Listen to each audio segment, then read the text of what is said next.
ಯಾರೂ ಕೂಡ ಊಹೆ ಮಾಡಿರಲಿಲ್ಲ ನಿನ್ನೆಯ ಎಪಿಸೋಡ್ ಹೇಗಿತ್ತು ಅಂತ. ಡಾಗ್ ಸತೀಶ್ ಅವರು ಶರ್ಟ್ ಕೊಡ್ತೀನಿ ಪ್ಯಾಂಟ್ ಕೊಡ್ತೀನಿ ಅಂದಡಿಕೆ ಶರ್ಟು ಪ್ಯಾಂಟಿಗೆ ತನ್ನನ್ನು ತಾನು ಮಾರ್ಕೊಂಡ್ಬಿಟ್ರ ಚಂದ್ರಪ್ರಭಾ ಅಂತ. ಇನ್ನು ಎಲ್ಲೂ ಕೂಡ ಅಸುರಾಧಿಪತಿಯ ಸರ್ವೋಚ್ಚ ಅಧಿಕಾರ ಎಲ್ಲೂ ಅಪ್ಲೈ ಆಗಿಲ್ಲ, ಯಾರೂ ಬೆಲೆ ಕೊಡಲಿಲ್ಲ, ಯಾರೂ ಮೂಸಿ ಕೂಡ ನೋಡಲಿಲ್ಲ. ನಮಸ್ಕಾರ, ನೀವು ನೋಡ್ತಾ ಇದ್ದೀರಾ ರೆಬೆಲ್ ಟಿವಿ, ನಾನು ಅಶ್ವಥ್. ಬಿಗ್ ಬಾಸ್ ಎಪಿಸೋಡ್ 13 ಹೇಗಿತ್ತು ನಿನ್ನೆಯ ಎಪಿಸೋಡ್? ಯಾರೂ ಕೂಡ ಊಹೆ ಮಾಡಿರಲಿಲ್ಲ ನಿನ್ನೆಯ ಎಪಿಸೋಡ್ ಹೇಗಿತ್ತು ಅಂತ. ಬನ್ನಿ, ನಿನ್ನೆ ಎಪಿಸೋಡ್ ಯಾಕೆ, ಹೇಗೆ, ಏನಾಯಿತು ಮತ್ತು ನಿಮ್ಮ ಅಭಿಪ್ರಾಯ ಏನು? ನೀವು ಕೂಡ ಎಪಿಸೋಡನ್ನು ನೋಡಿದ್ದೀನಿ ಅಂತ ಕಮೆಂಟ್ ಮಾಡಿ. ಆಮೇಲೆ ಚರ್ಚೆಯ ನಂತರ ನಿಮಗೇನನ್ಸುತ್ತೋ ನಿಮ್ಮ ಅಭಿಪ್ರಾಯವನ್ನು ಕೂಡ ಕಮೆಂಟ್ ಮಾಡ್ಬೋದು. ನಿನ್ನೆಯ ಎಪಿಸೋಡ್ನ main highlight Chandraprabha versus dog Satish. Chandraprabha versus dog Satish. ಅರೆ, 2 ಶರ್ಟ್ ಕೊಡ್ತೀನಿ ಅಂದವ್ರೆ, ಸೆಂಟ್ ಕೊಡ್ತೀನಿ ಅಂದವ್ರೆ, ಆಮೇಲೇನೋ ಕೊಡ್ತೀನಿ ಅಂದವ್ರೆ, ಅದು ಕೊಡ್ತೀನಿ ಅಂದವ್ರೆ ಅಂತ ಹೇಳ್ತಾ ಇದ್ದಂತಹ ಚಂದ್ರಪ್ರಭಾ ಇದ್ದಕ್ಕಿದ್ದಂತೆ ಶರ್ಟ್ ಕೊಡೋರ ಮೇಲೆ ಪ್ಯಾರಿಗೆ ಕಮ್ಮಿ ಆಗ್ಬಿಡ್ತಲ್ಲ, ಹೆಂಗೆ ನೋಡಿ. ಎಲ್ಲೋ ಒಂದು ಕಡೆ ಒಂದಷ್ಟು ಕಮೆಂಟ್ಗಳನ್ನ ನೋಡ್ತಾ ಇದ್ದೆ ನಾನು. ಡಾಗ್ ಸತೀಶ್ ಅವರು ಶರ್ಟ್ ಕೊಡ್ತೀನಿ ಪ್ಯಾಂಟ್ ಕೊಡ್ತೀನಿ ಅಂದಡಿಕೆ ಶರ್ಟು ಪ್ಯಾಂಟಿಗೆ ತನ್ನನ್ನು ತಾನು ಮಾರ್ಕೊಂಡ್ಬಿಟ್ರ ಚಂದ್ರಪ್ರಭಾ ಅಂತ. ಇಲ್ಲ, ಏನೋ ಒಬ್ಬ ವ್ಯಕ್ತಿ ನಿಂಗೆ ಆ ಶರ್ಟ್ ಕೊಡ್ತೀನಿ ಈ ಪ್ಯಾಂಟ್ ಕೊಡ್ತೀನಿ ಅಂದಾಗ ಖುಷಿಯಾಗುತ್ತೆ ವಿನಃ ಮಾರ್ಕೊಳ್ಳೋದಕ್ಕೆ ಸಾಧ್ಯ ಇಲ್ಲ ಅನ್ನೋದನ್ನು ಚಂದ್ರಪ್ರಭಾ ನಿನ್ನೆ ಪ್ರೂವ್ ಮಾಡಿದ್ದಾರೆ.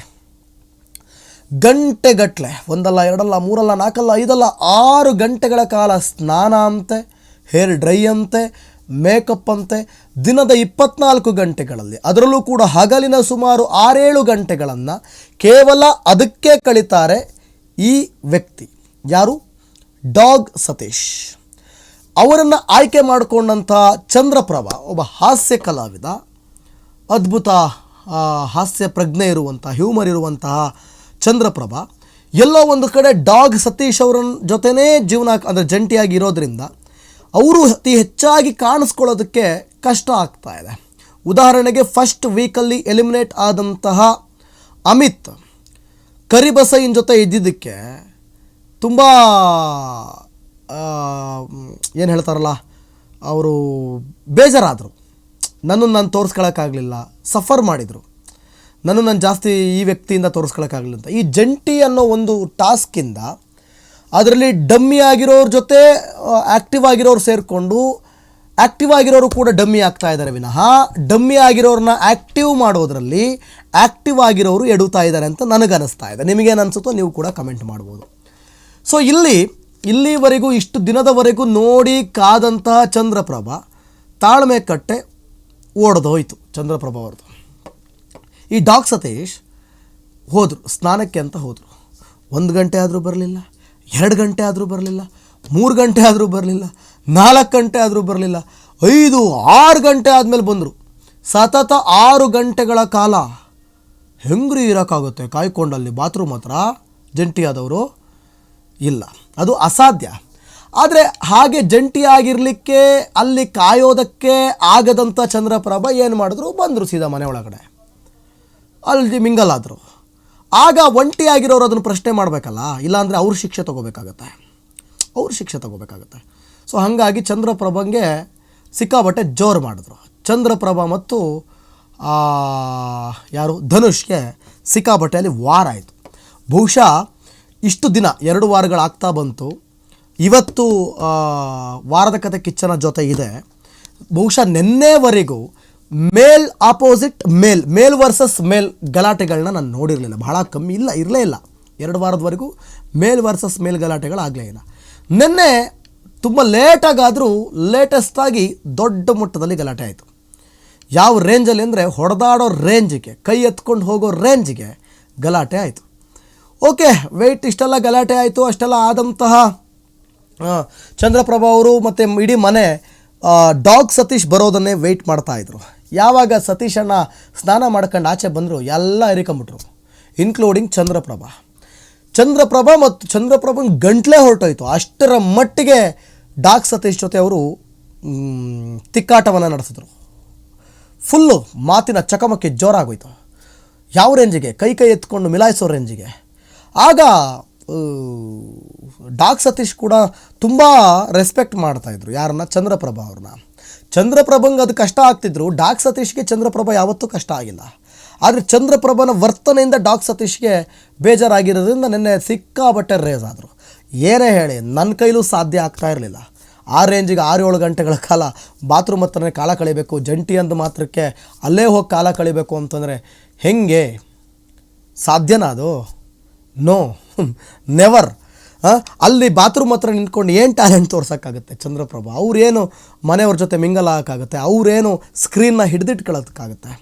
ಇಡೀ 24 ಗಂಟೆ ಪ್ರವೃತ್ತಿಯನ್ನು ತೋರಿಸೋದು ಕೇವಲ 1 ಗಂಟೆಯಲ್ಲಿ ತೋರಿಸ್ತಾರೆ. ಹೀಗಿರುವಾಗ ಹೆಂಗೆ ಅಲ್ಲಿ ಜನರನ್ನ ಹಿಡಿದಿಟ್ಕೊಳ್ಳೋದಕ್ಕೆ ಅಥವಾ ತನ್ನ ಕಲೆಯನ್ನು ತೋರಿಸಲಿಕ್ಕೆ ಚಂದ್ರಪ್ರಭಾ ಅವರಿಗೆ ಸಾಧ್ಯ ಆಗೋದಿಲ್ಲ. ಸೊ ಹಾಗಾಗಿ ಡಾಕ್ ಸತೀಶ್ ಮೇಲೆ ಎರಗಿ ಬೀಳ್ತಾರೆ. ಡಾಕ್ ಸತೀಶ್ ಕೂಡ ಏನಾಗುತ್ತೆ ಆಗಲಿ ಮಾಡ್ಕೋವಾಗಿ, ನಾನು ಬರೋದೇ ಇಲ್ಲಿ ಜಂಟಿಗೆ ಸೇರಲ್ಲ, ಆಗಲ್ಲ ಅಂದರೆ ಒಯ್ತಾ ಇರಿ, ನೀನು ನನಗೆ ಜಂಟಿ ಅಂತ ಕೊಟ್ಟಿದ್ದಾರೆ, ಗೇಮ್ ಅದು, ನನ್ನ ಜೊತೆ ಕಾಯಿರಿ ಇರಬೇಕು, ಇಲ್ಲ ಅಂದರೆ ಒಯ್ತಾ ಇರಿ, ನಿಮ್ಮಿಷ್ಟ ಅಂತ ಕಡ್ಡಿ ಮುರಿದಂಗೆ ಹೇಳ್ಬಿಡ್ತಾರೆ. ಸೊ ಆಮೇಲೆ ಅದು ಜಗಳ ಜಗಳ ಜಗಳ ಆಗುತ್ತೆ. ಮತ್ತು ವಾಪಸ್ ಗಿಲ್ಲಿ ಬರ್ತಾನೆ, ಗಿಲ್ಲಿ ಅಣ್ಣ ಬಂದು ತಿರ್ಗಾ ಗಿಲ್ಲಿಗೂ ಮತ್ತು ಇವರು ಕಾನ್ವರ್ಸೇಷನ್ ಸ್ಟಾರ್ಟ್ ಆಗುತ್ತೆ. ನಾನು ಇದೆಲ್ಲ ಗಿಮಿಕ್ ಮಾಡಿದ್ದು, ನಾನು ಇದೆಲ್ಲ ಫನ್ ಮಾಡಿದ್ದು, ಸುಮ್ಮನೆ ಇದೆಲ್ಲ ಡ್ರಾಮಾ ಅಂತ ಹೇಳ್ತಾರೆ. ಯಾರು? ಡಾಕ್ ಸತೀಶು. ಗಿಲ್ಲಿ ನೀನೇನು ಮನುಷ್ಯನ ಮರ್ಯ, ನೀನು ಮನುಷ್ಯನ ಏನಪ್ಪ ಹಿಂಗೆ ಮಾಡಿರಿ ಹೆಂಗೆ ಅಂತ ಬೈತಾನೆ. ತಿರ್ಗಾ ಚಂದ್ರಪ್ರಭಾನು ಕೂಡ ನೀನು ಮನುಷ್ಯನ ಯಾರ ಮರ್ಯ ಅಂತೇಳಿ ಬೈತಾರೆ. ಅಂದರೆ ಹೆಂಗೆ ನೋಡಿ, ಹೆಂಗೆ ಬೇಕು ಹಂಗಂಗೆ ಸತೀಶ್ ಅವರು ಬದಲಾಗ್ತಾ ಇದ್ರಲ್ಲಿ. ತಕ್ಷಣಕ್ಕೆ ಇದು ಡ್ರಾಮಾ, ಇದು ನಾನೇ ಕ್ರಿಯೇಟ್ ಮಾಡಿದ್ದು, ಹೈಪ್ ಕ್ರಿಯೇಟ್ ಮಾಡಿದ್ದು, ಹಂಗೆ ಹೆಂಗೆ ಅಂತೇಳಿ ಹೇಳ್ತಾಯಿದ್ರು. ಬಟ್ ನೋಡುವ ಈ ಒಂದು ಗಲಾಟೆ ಬಗ್ಗೆ ಇವತ್ತು ಕಿಚ್ಚನ ಕಚೇರಿಯಲ್ಲಿ ಏನಾಗುತ್ತೆ ಅಂಥೇಳಿ ಸಿಕ್ಕಾಬಟ್ಟೆ. ಇನ್ನೊಂದು ಅಸುರಾಧಿಪತಿಗೆ ಸಮ ಬಿಗ್ ಬಾಸ್ ಅವರು ಮೊನ್ನೆ ಎಪಿಸೋಡಲ್ಲಿ ವಾಂಚಿದ್ರು. ನೆನ್ನೆ ಎಪಿಸೋಡ್ನಲ್ಲಿ ತಿರ್ಗಾ ಏನಾದರೂ ಬದಲಾವಣೆ ಕಾಣ್ತಾ? ಏನಂದರೆ ಏನೂ ಬದಲಾವಣೆ ಕಾಣಲಿಲ್ಲ. ಅಸುರಾಧಿಪತಿಯಲ್ಲಿ ಒಂದು ಚೂರು ಬದಲಾವಣೆ ಇಲ್ಲ. ಮೊದಲ ದಿನ ತಾನು ಅಸುರಾಧಿಪತಿ ಅಂತ ತೋರಿಸ್ಕೊಂಡಿದ್ದು ಬಿಟ್ಟರೆ, ಮೊದಲ ಎಪಿಸೋಡ್ನಲ್ಲಿ ಬಿಟ್ಟರೆ ಬೇರೆ ಇನ್ನು ಯಾವ ಎಪಿಸೋಡ್ನಲ್ಲೂ ಕೂಡ ಆತ ಅಸುರಾಧಿಪತಿ ಅಂತ ಮೇಕಪ್ನಲ್ಲಿ ಕಾಣ್ತಿತ್ತು ವಿನಃ ಇನ್ನು ಎಲ್ಲೂ ಕೂಡ ಅಸುರಾಧಿಪತಿಯ ಸರ್ವೋಚ್ಚ ಅಧಿಕಾರ ಎಲ್ಲೂ ಅಪ್ಲೈ ಆಗಿಲ್ಲ. ಯಾರೂ ಬೆಲೆ ಕೊಡಲಿಲ್ಲ, ಯಾರೂ ಮೂಸಿ ಕೂಡ ನೋಡಲಿಲ್ಲ. ಸೊ ಅಲ್ಲಿ ಹಂಗೆ ನೋಡೋಕೆ ಹೋದರೆ ಜಾನ್ವಿ ಮತ್ತು ಅಶ್ವಿನಿ, ಪ್ರಮುಖವಾಗಿ ಅಶ್ವಿನಿ ಸಿಂಗಲ್ ರೂಲರ್ ಥರ ಆಡ್ತಾ ಇದ್ದಾರೆ. ಅದೇನಾಗುತ್ತಾಗಲಿ ಅವ್ರ ಆಟ ಅವ್ರು ಆಡ್ತಾ ಇದ್ದಾರೆ. ಅಸುರಾಧಿಪತಿಗೂ ಕೂಡ ಟಕ್ಕರ್ ಕೊಟ್ಟು ನಿಲ್ತಾ ಇದ್ದಾರೆ ಅಶ್ವಿನಿ ಅವರು. ಅದು ಬಿಟ್ಟರೆ ಇನ್ನು ಗಿಲ್ಲಿ ಹೈಲೈಟ್ ಅಂತಲೇ ಹೇಳ್ಬೋದು ಅಲ್ಲಿ ಬಿಗ್ ಬಾಸ್ ಮನೆ ಒಳಗೆ. ಪ್ರತಿದಿನವೂ ಕೂಡ ಗಿಲ್ಲಿ ಮತ್ತು ಅಶ್ವಿನಿ ಹೈಲೈಟ್ ಬಿಟ್ಟರೆ ಬೇರೆ ಯಾರೂ ನನಗೆ ಹೈಲೈಟ್ ಅಂತ ಕಾಣಿಸ್ತಾ ಇಲ್ಲ. ಅಸುರಾಧಿಪತಿ ಟಾಸ್ಕ್ ಕೊಟ್ಟಾಗ ಸ್ವಲ್ಪ ಕಾಕ್ರೋಚು ಹೈಲೈಟಾಗಿ ಕಾಣಿಸಿದ್ರು, ಬಟ್ ಎಲ್ಲೋ ಒಂದು ಕಡೆ ಅಲ್ಲಿ ಫೇಲ್ಯೂರ್ ಆಗ್ತಾ ಬಂದರು. ಯಾರು 3 ಕಾಸಿನ ಬೆಲೆ ಕೊಡ್ತಾ ಇರಲಿಲ್ಲ ಅವರಿಗೆ ಅನ್ನೋದು ಗೊತ್ತಾಗ್ತಾ ಇತ್ತು. ಸೊ ಇದು ಇಷ್ಟು ವಿಷಯ, ಇದು ಒಂದಷ್ಟು. ಆಮೇಲೆ ಒಂದಷ್ಟು ಫನ್ಗಳಾಯಿತು, ಒಂದಷ್ಟು ಈ ಗಲಾಟೆ ಆಯ್ತಲ್ಲ, ಚಂದ್ರಪ್ರಭಾ ವರ್ಸಸ್ ಡಾಕ್ ಸತೀಶ್ ಗಲಾಟೆ ಆಯ್ತಲ್ಲ, ಈ ಗಲಾಟೆಯನ್ನು ಅನುಕರಣೆ ಮಾಡುವಲ್ಲಿ ಗಿಲ್ಲಿ ಸಖತ್ ಎಲ್ಲರನ್ನು ಕೂಡ ನಗಿಸುವಲ್ಲಿ ಯಶಸ್ವಿಯಾದರು ಅಂತ ಹೇಳ್ಬೋದು. ವಾಪಸ್ ಅದನ್ನು ತಾನು ಆ್ಯಕ್ಟ್ ಮಾಡೋ ಮುಖೇನ ಅದನ್ನು ನಗಿಸುವಲ್ಲಿ, ಎಲ್ಲರೂ ನಗಿಸುವಲ್ಲಿ ಗಿಲ್ಲಿ ಯಶಸ್ವಿಯಾದರು. ಇಲ್ಲಿ ಗಿಲ್ಲಿ ಮತ್ತು ಅಶ್ವಿನಿ ಬಿಟ್ಟರೆ ಬೇರೆ ಯಾವುದು ಕಾಣ್ತಾ ಇಲ್ಲ. ಇನ್ನು ನಿನ್ನೆ ಎಪಿಸೋಡ್ನಲ್ಲಿ ಒಂದು ಟಾಸ್ಕ್ ಇತ್ತು. ಟಾಸ್ಕನ್ನು ಅರ್ಥ ಮಾಡಿಕೊಳ್ಳುವಲ್ಲಿ, ಟಾಸ್ಕ್ ವಿಚಾರಕ್ಕೆ ಬರೋದಾದರೆ ಟಾಸ್ಕನ್ನು ಅರ್ಥ ಮಾಡಿಕೊಳ್ಳುವಲ್ಲಿ ಅಸುರಾಧಿಪತಿ ಕಾಕ್ರೋಚ್ ಸುದಿ ಎಲ್ಲೋ ಒಂದು ಕಡೆ ಎಡವಿದ್ರು. ಟಾಸ್ಕನ್ನು ಅರ್ಥ ಮಾಡಿಕೊಳ್ಳುವಲ್ಲಿ ಸ್ವಲ್ಪ ಮಿಸ್ಗೈಡ್ ಮಾಡಿರೋದ್ರಿಂದ ಎಲ್ಲೋ ಒಂದು ಕಡೆ ಒಂಟಿ ತಂಡಕ್ಕೆ ಬಹಳ ಹಿನ್ನಡೆ ಆಯಿತು. ಒಂಟಿ ತಂಡದವರು ಬಾಕ್ಸ್ ಮೇಲೆ ಬಾಕ್ಸ್ ಇಟ್ಕೊಂಡು ಮೊಟ್ಟೆನ ತೊಗೊಂಡೋಗ್ಬಿಟ್ಟು ಅದನ್ನ ಎತ್ತಿ ತೊಗೊಂಡೋಗಿ ಹಾಕುವಂಥ ಟಾಸ್ಕ್ ಇರುತ್ತೆ. ಆ ಟಾಸ್ಕ್ನಲ್ಲಿ ಬಾಕ್ಸ್ ಸಮೇತನೇ ಹೀಗೆ ಹಾಕಬೇಕು. ಆದರೆ ಅಸುರ ಸುದಿ ಕೋಲಿನ ಸಹಾಯದಿಂದ, ಪೈಪ್ನ ಸಹಾಯದಿಂದ ಹಾಕಬೇಕು ಅಂತ ಎಲ್ಲಿ ಮಿಸ್ಗೈಡ್ ಮಾಡಿದ್ರಿಂದ ಸೊ ಅಲ್ಲಿ ಅವರು ಪೈಪನ್ನು ಹಾಕೊಳ್ಳೋದಕ್ಕೋಗಿ ಸುಮಾರು 30 ನಿಮಿಷದ ಸಮಯದಲ್ಲಿ ಸುಮಾರು 12 ನಿಮಿಷ ಸಮಯ ಒಂಟಿ ಟೀಮ್ ಅವರು ತೊಗೊಂಡ್ಬಿಡ್ತಾರೆ. ಸೊ ಇಲ್ಲಿ ತುಂಬ ಟಫ್ ಆಗುತ್ತೆ ಅವರಿಗೆ. ಅದಾದಮೇಲೆ ಬಂದಂಥ ಜಂಟಿ ತಂಡದವರು ಇಡೀ 2 ವಾರದ ಸರಣಿ ಮೊದಲ ಟಾಸ್ಕನ್ನು ಗೆದ್ದಿದ್ದಾರೆ.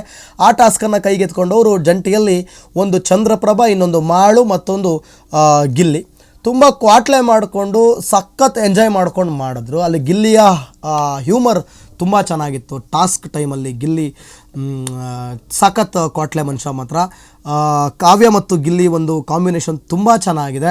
ಅವರಿಬ್ಬರ ಅಂಡರ್ಸ್ಟ್ಯಾಂಡಿಂಗ್ ಕೂಡ ತುಂಬ ಚೆನ್ನಾಗಿದೆ. ಎಲ್ಲಿವರೆಗೂ ಜಂಟಿ ಇರುತ್ತೆ ಈ ಟಾಸ್ಕ್, ಜಂಟಿ ಅನ್ನೋ ಕಾನ್ಸೆಪ್ಟ್ ಇರುತ್ತೆ, ಅಲ್ಲಿವರೆಗೂ ಕೂಡ ಆ್ಯಕ್ಚುಲಿಯಾಗಿ ಅವರ ಟೀಮ್ ಅಂದರೆ ಅವರಿಬ್ಬರ ಅಂಡರ್ಸ್ಟ್ಯಾಂಡಿಂಗ್ ಚೆನ್ನಾಗಿದೆ. ಇದುವರೆಗೂ ಎಲ್ಲ ಜಂಟಿಗಳು ಕಿತ್ಲಾಡ್ಕೊಂಡು ಒದ್ಲಾಡ್ಕೊಂಡು ಪೇಚ್ತಾವ್ರೆ, ಆದರೆ ಇದುವರೆಗೂ ಕೂಡ ಗಿಲ್ಲಿ ಮತ್ತು ಕಾವ್ಯ ಗಲಾಟೆ ಅನ್ನೋದನ್ನು ಮಾಡಿಕೊಂಡಿಲ್ಲ ನೆನ್ನೆ ಎಪಿಸೋಡ್ವರೆಗೂ.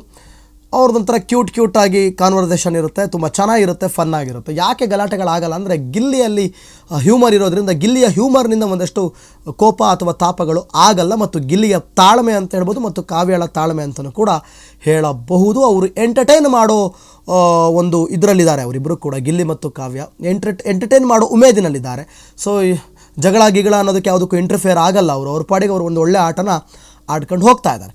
ಏನಪ್ಪ ಬೇಜಾರಾಗಿದ್ದು ನೆನ್ನೆ ಅಂತಂದರೆ, ಗಿಲ್ಲಿಯ ಒಂದು ಕಾಮಿಡಿ ಪಂಚ್ಗೆ ಸ್ವಲ್ಪ ಉರ್ಕೊಂಡ್ಬಿಟ್ರ ಧನುಷ್ ಅವರು ಅಂತ ನೀವು ನೋಟಿಸ್ ಮಾಡೋದಾಗಿದ್ದರೆ, ಗಿಲ್ಲಿ ಎಲ್ಲೋ ಒಂದು ಕಡೆ ಸ್ವಲ್ಪ ಉರಿಸ್ತಾ ಇರಬೇಕಾದ್ರೆ ಧನುಷ್ ಅವರು ಸ್ವಲ್ಪ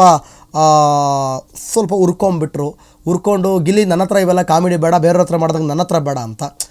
ಅದು ಏನಾಗುತ್ತೆ, ಸ್ವಲ್ಪ ಧನುಷ್ಗೆ ಮೈನಸ್ ಆಗ್ತಾ ಹೋಗುತ್ತೆ. ಅವ್ರು ಮಾಡ್ತಿದ್ದ ಕಾಮಿಡಿನ ನೀವು ಅಕ್ಸೆಪ್ಟ್ ಮಾಡಿಕೊಂಡ್ರೆ ಅದು ಚೆನ್ನಾಗಿರುತ್ತೆ. ಹೆಂಗೆ ಗಿಲ್ಲಿ ಕಾಮಿಡಿ ಮಾಡುವಾಗ ನೀವು ಕಿಲ ಅಂತ ನಗ್ತಾ ಇರ್ತೀರೋ, ಹಾಗೆ ಏನಾರು ಆದಾಗ ಅದನ್ನು ಕೂಡ ಅಕ್ಸೆಪ್ಟ್ ಮಾಡ್ಕೊಳ್ಳುವಂಥ ಶಕ್ತಿ ಬೇಕು. ಧನುಷ್ ಹಾಗೆ ಗಿಲ್ಲಿ ನೀನು ಇವೆಲ್ಲ ಮಾಡಬೇಡ, ನನ್ನ ಹತ್ರ ಇಟ್ಕೊಂಬೇಡ ಅಂತಂದಾಗ, ಹಾಗೆ ಗಿಲ್ಲಿ ಕಾಮಿಡಿ ಮಾಡಿದಾಗ ನೀವು ನಗಲೂಬಾರ್ದು ಅಲ್ವಾ. ಅಷ್ಟೊಂದು ಸ್ವಾಭಿಮಾನ ಉಳ್ಳವರಾದರೆ ನನ್ನ ಹತ್ರ ಇಟ್ಕೊಬಾರ್ದು ಅನ್ನೋದಾದರೆ ಅದು ಮಾಡಬಾರ್ದು. ಗಿಲ್ಲಿ ಜಾಸ್ತಿ ಮುಂದುವರ್ಸೋಕೆ ಹೋಗಲಿಲ್ಲ, ಬುದ್ಧಿವಂತ. ಮತ್ತು ವಾಪಸ್ ಅಶ್ವಿನ್ ಜೊತೆ ಇತ್ತು ಅದು ಟಾಕು.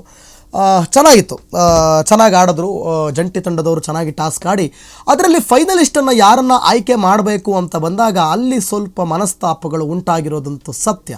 ಎಲ್ಲರೂ ಸೇರಿ ಮಾಳು ಮತ್ತು ಸ್ಪಂದನರನ್ನು ಫೈನಲಿಸ್ಟ್ ಆಗಿ ಆಯ್ಕೆ ಮಾಡ್ತಾರೆ. ಯಾಕಂದರೆ ಮಾಳು ಟಾಸ್ಕ್ ವಿಚಾರ ಅಂತ ಬಂದಾಗ ಚೆನ್ನಾಗಿ ಆಡ್ತಾರೆ ಮಾಳು. ಸ್ಪಂದನ ಎಲ್ಲೋ ಒಂದು ಕಡೆ ಮಾಳು ಸೈಲೆಂಟ್ ಆಗಿರೋದ್ರಿಂದ ಈ ಬಾರಿ ಅವರು ಕೂಡ ನಾಮಿನೇಷನ್ ಆಗಿರೋದ್ರಿಂದ, ಲಾಸ್ಟ್ ಟೈಮ್ ಅಭಿಷೇಕ್ ಮತ್ತು ಇವರು ನಾಮಿನೇಟ್ ಆಗಿದ್ರಲ್ಲ, ಅವರು ಉಳ್ಕೊಬೋದು ಅಭಿಷೇಕ್ ತಂಡ. ಅವ್ರನ್ನ ಸೇವ್ ಮಾಡುವಂಥ ಸಾಧ್ಯತೆ ಈ ಬಾರಿ ಸೇವ್ ಆಗಬಹುದು ಅನ್ನೋದು ಮೇಲ್ನೋಟಕ್ಕೆ ಗೊತ್ತಾಗ್ತಾ ಇದೆ. ಸೊ ಹಾಗೆ ನೀವು ಸೇವ್ ಆಗ್ತೀರಿ ಅಂತ ಹೇಳಿ ಅವ್ರನ್ನ ಮನವೊಲಿಸಿ ಮಾಳು ಮತ್ತು ಸ್ಪಂದನಾಗೆ ಇಲ್ಲಿ ಏನು ಫೈನಲಿಸ್ಟ್ ಆಗಿ ಆಯ್ಕೆ ಮಾಡಲಾಗಿದೆ. ಇದು ಎಲ್ಲೋ ಒಂದು ಕಡೆ ಸ್ವಲ್ಪ ಮನಸ್ತಾಪ ಉಂಟಾಗಿದೆ ಅಭಿಷೇಕ್ ಜಂಟಿ ತಂಡಕ್ಕೆ, ಅವರಿಬ್ಬರಿಗೂ ಕೂಡ.